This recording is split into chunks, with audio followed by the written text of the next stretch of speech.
writing guide at Purdue University tells students to avoid words like mailman and mankind in order to have, quote, non-sexist, non-biased writing. Breaking news. Universities have writing guidelines and they're here to destroy your freedoms. Be very afraid. Invest in gold. I guess I should be thrilled that Tucker at least took the time out from his regular programming of white-pilling boomers every night to take on this important subject that literally no one cares about. Kathy Aru is founder and publisher of Catalina Magazine, and we think she agrees. Okay, hold up. Before we get further into this, I have to tell you that this video is going to be absolutely ridiculous. But that hasn't stopped it from being shared by 475,000 people, and it currently has 40 million views on Facebook. Just so broken. But let's hear what this liberal feminist Tucker's rolling out has to say about the writing guide Purdue University created that they're now going to both totally misrepresent. They're trying to avoid the word man. If we can eliminate that word, then things would be much better and people would be less offended.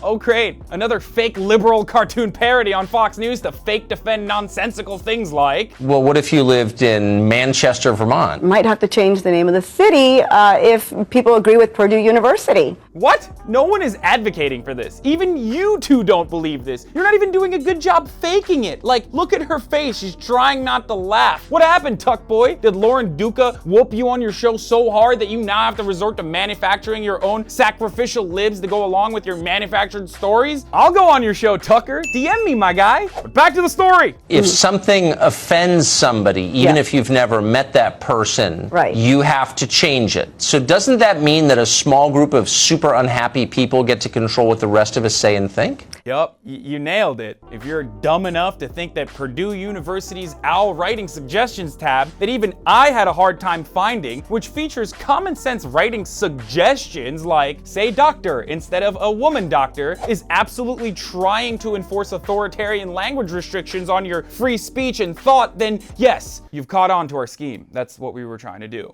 You do realize these are just perfectly reasonable writing suggestions, right? I mean, I think you're smart enough to realize this, and you're just purposely being intellectually dishonest to manipulate and scare your audience. Or do you really think that the APA and MLA writing formats are enforceable by law? Like, there's some liberal grammar gulag where they're executing brave Republican college kids who dare say congressman instead of congressional representative. How is this any less ridiculous than they're turning the friggin' frogs gay? But wait! There's more Tucker has to say about liberal privilege colleges. If you're paying like 60 grand or whatever it is for the fake diploma you get, you know, and you're not working, obviously you have privilege by definition, no matter who's paying for it. You graduated from a liberal arts college, Tucker. What the fuck are you talking about?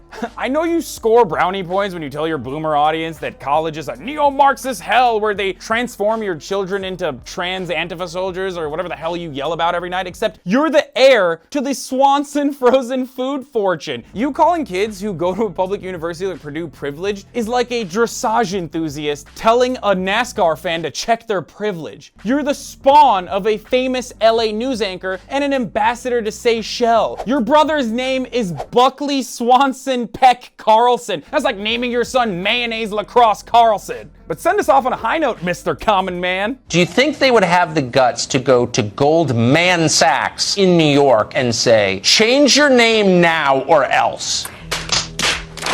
What a worthless, hypothetical waste of time this was. Why not ask what Batman would think of this writing guide while you're at it, you friggin' weirdo? But I guess the main point is, if you have to work this hard to create a persona of a triggered liberal college professor, maybe that trope isn't as representative as you think it is. Especially when you can't find a single real liberal person to defend this position you claim is representative of the left. You brought this doink on who literally creates fake news for Fox News, like that time when she lied about how Obama was wiretapping Trump in this now deleted Fox News segment. My source from the White House told me she thinks it's all true. A wiretap was conducted. Perhaps if either of you actually bothered to read the whole writing guide, you wouldn't have had such disastrously bad takes. And what's so pathetically hypocritical about this sardonic hot take is the fact that Tucker loves to laugh at how exasperated the left can become with trivial things. But somehow, he doesn't even realize the irony in hunting down a story that no one else is talking about and discussing it with a fake liberal pundit who completely misunderstands the concept, all so that he can voice his own outrage. So share this video against all the fake news and read a book or two. Also, don't forget to leave your thoughts in the comment section below, and please don't forget to follow me on my Instagram at Asandi Piker, my YouTube at Asan Piker, and my Twitter at Asan the Hun. And this has been The Breakdown.